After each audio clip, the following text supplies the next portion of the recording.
The Ghost Pirates. 3. The Man Up the Main. It occurred in the first watch, just after 6 bells. I was forward, sitting on the fore hatch. No one was about the main deck. The night was exceedingly fine, and the wind had dropped away almost to nothing, so that the ship was very quiet. Suddenly, I heard the second mate's voice. In the main rigging, there, who's that going aloft? I Saturday up on the hatch and listened. There succeeded an intense silence. Then the second's voice came again. He was evidently getting wild. Do you damn well hear me? What the hell are you doing up there? Come down. I rose to my feet and walked up to windward. From there, I could see the break of the poop. The second mate was standing by the starboard ladder. He appeared to be looking up at something that was hidden from me by the topsails. As I stared, he broke out again. Hell and damnation, you blasted soldier. Come down when I tell you. He stamped on the poop and repeated his order savagely, but there was no answer. I started to walk aft. What had happened? Who had gone aloft? Who would be fool enough to go without being told?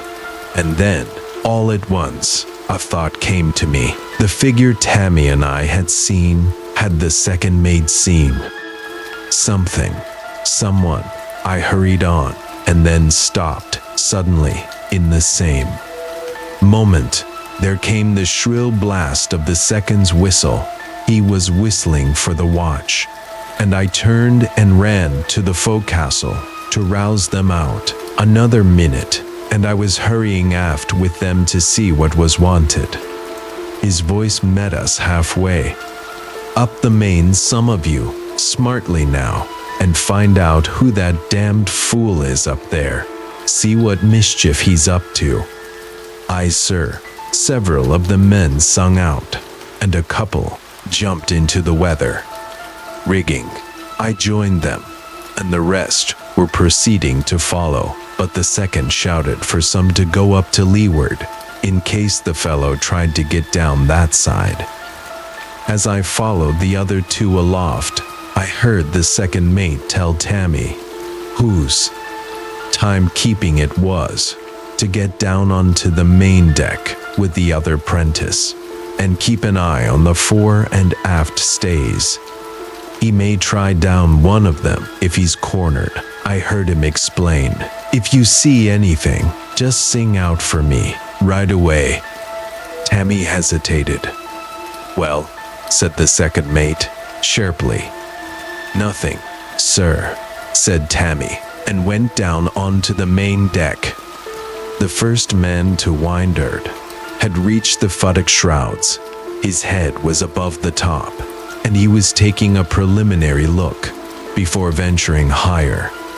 See anything, Jock? asked Plummer, the man next above me. Nay, said Jock tersely, and climbed over the top, and so disappeared from my sight. The fellow ahead of me followed. He reached the futtock rigging and stopped to expectorate. I was close at his heels, and he looked down to me. What's up, anyway? He said. What's he seen, or we chasing after? I said I didn't know, and he swung up into the topmast rigging. I followed on.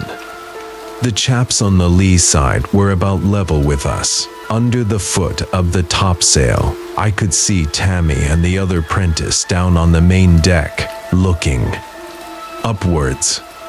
The fellows were a bit excited in a sort of subdued way, though I am inclined to think there was far more curiosity, and, perhaps, a certain consciousness of the strangeness of it all. I know that, looking to leeward, there was a tendency to keep well together, in which I sympathized. Must be a bloomin' stowaway, one of the men suggested. I grabbed at the idea, instantly perhaps, and then, in a moment, I dismissed it. I remembered how that first thing had stepped over the rail into the sea. That matter could not be explained in such a manner. With regard to this, I was curious and anxious. I had seen nothing this time. What could the second mate have seen? I wondered. Were we chasing fancies, or was there really something real among the shadows above us?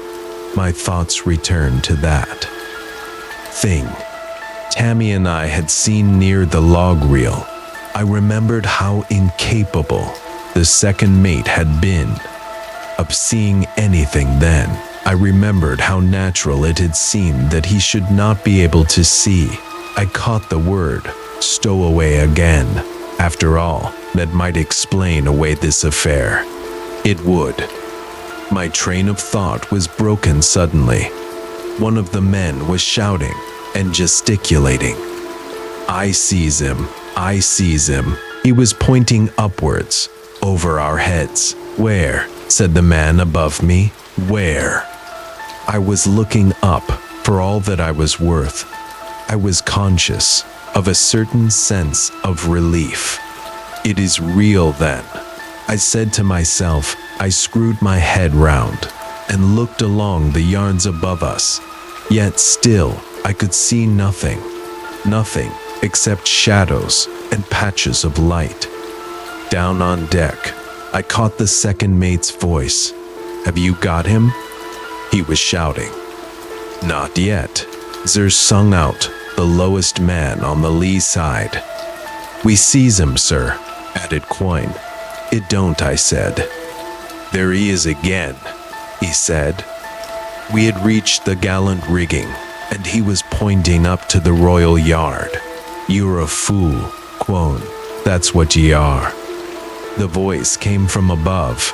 It was Jock's, and there was a burst of laughter at Quone's expense. I could see Jock now. He was standing in the rigging, just below the yard. He had gone straightaway up, while the rest of us were mooning over the top. You're a fool, Quine, he said, again, and I'm thinking the seconds just as saft. He began to descend. Then there's no one, I asked. Nah, he said, briefly. As we reached the deck, the second mate ran down off the poop. He came towards us with an expectant air. You've got him, he asked, confidently. There wasn't anyone, I said. What? He nearly shouted.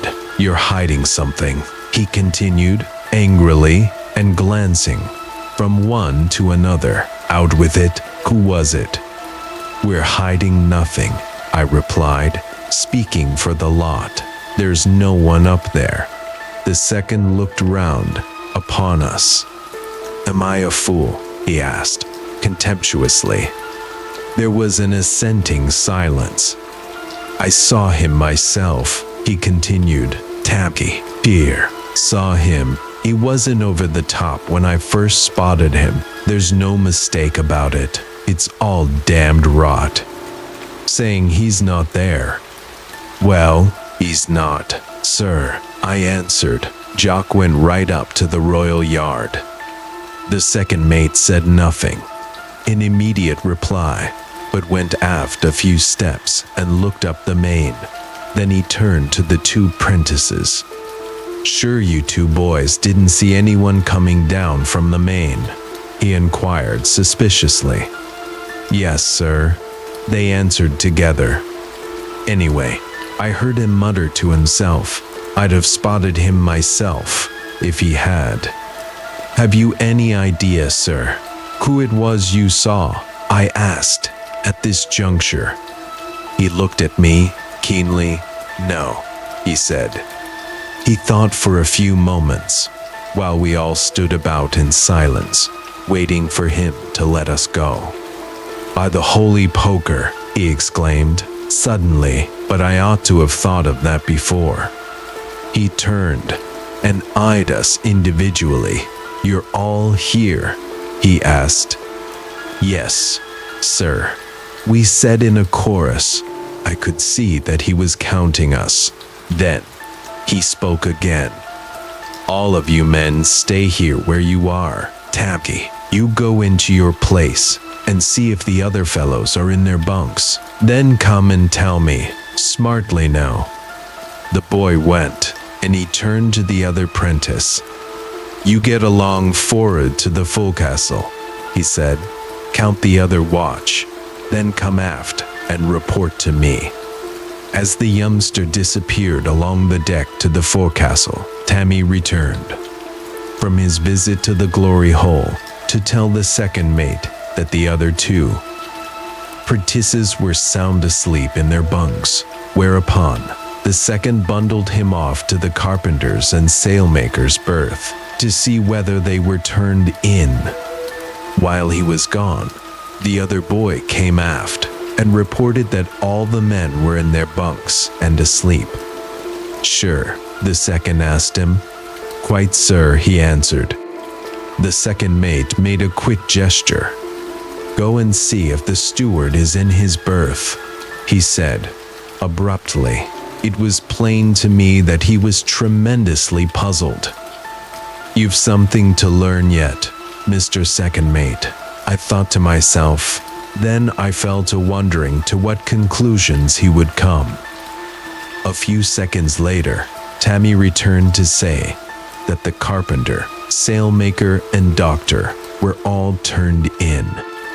The second mate muttered something and told him to go down into the saloon to see whether the first and third mates, by any chance, were not in their berths. Tammy started off, then halted. "Shall I have a look into the old man's place, sir, while I'm down there?" he inquired. "No," said the second mate. "Do what I told you, and then come and tell me. If anyone's to go into the captain's cabin, it's got to be me." Tammy said, "Aye, sir," and skipped away up onto the poop. While he was gone, the other apprentice came up to say that the steward was in his berth and that he wanted to know what the hell he was fooling round his part of the ship for. The second mate said nothing for nearly a minute. Then he turned to us and told us we might go forward. As we moved off in a body and talking in undertones, Tammy came down from the poop and went up to the second mate. I heard him say that the two mates were in their berths, asleep. Then he added, as if it were an afterthought, "So's the old man." "I thought I told you," the second mate began. "I didn't, sir," Tammy said. His cabin door was open. The second mate started to go aft. I caught a fragment of a remark he was making to Tammy. "Accounted for the whole crew. He went up onto the poop. I did not catch the rest. I had loitered a moment. Now, however, I hurried after the others.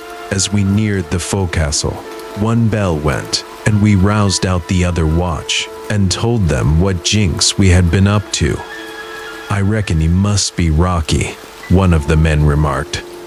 "Not him," said another. "He's been having 40 winks on the break and dreamed his mother-in-law had come on her visit, friendly like."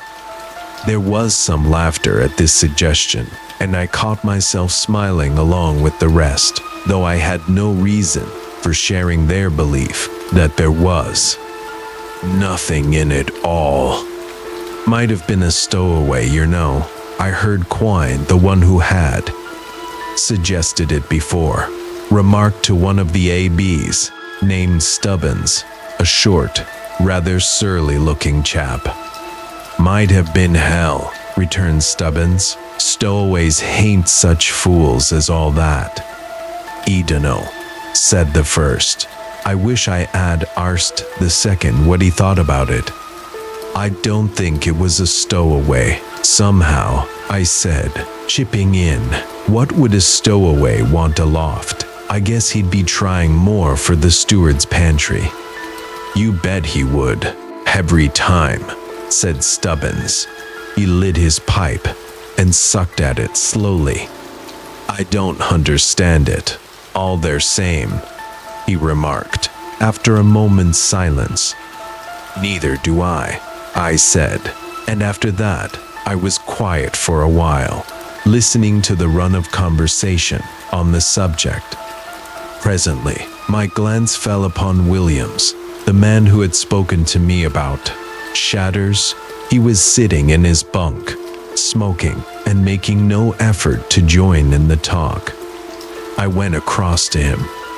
What do you think of it, Williams? I asked. Do you think the second mate really saw anything? He looked at me with a sort of gloomy suspicion, but said nothing. I felt a trifle annoyed by his silence, but took care not to show it. After a few moments, I went on. Do you know, Williams, I'm beginning to understand what you meant that night when you said there were too many shadows. What you mean, he said, pulling his pipe from out of his mouth, and fairly surprised into answering. What I say, of course, I said there are too many shadows.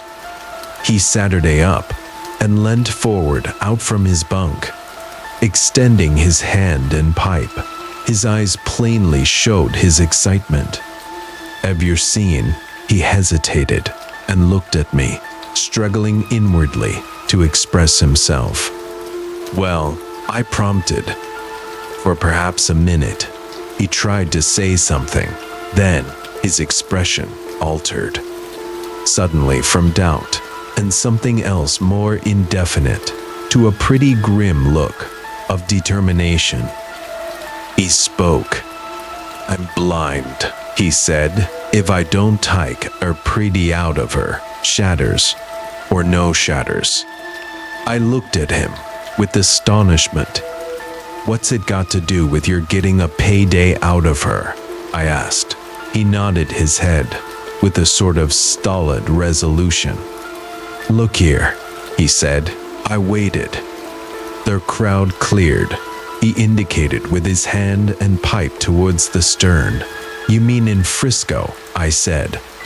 Yes, he replied, and with ardor scent of their I sighed.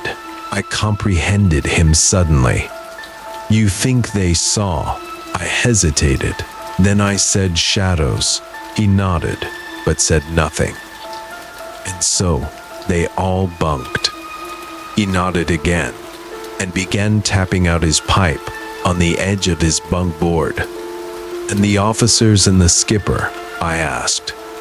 Fresh uns, he said, and got out of his bunk, for 8 bells was striking.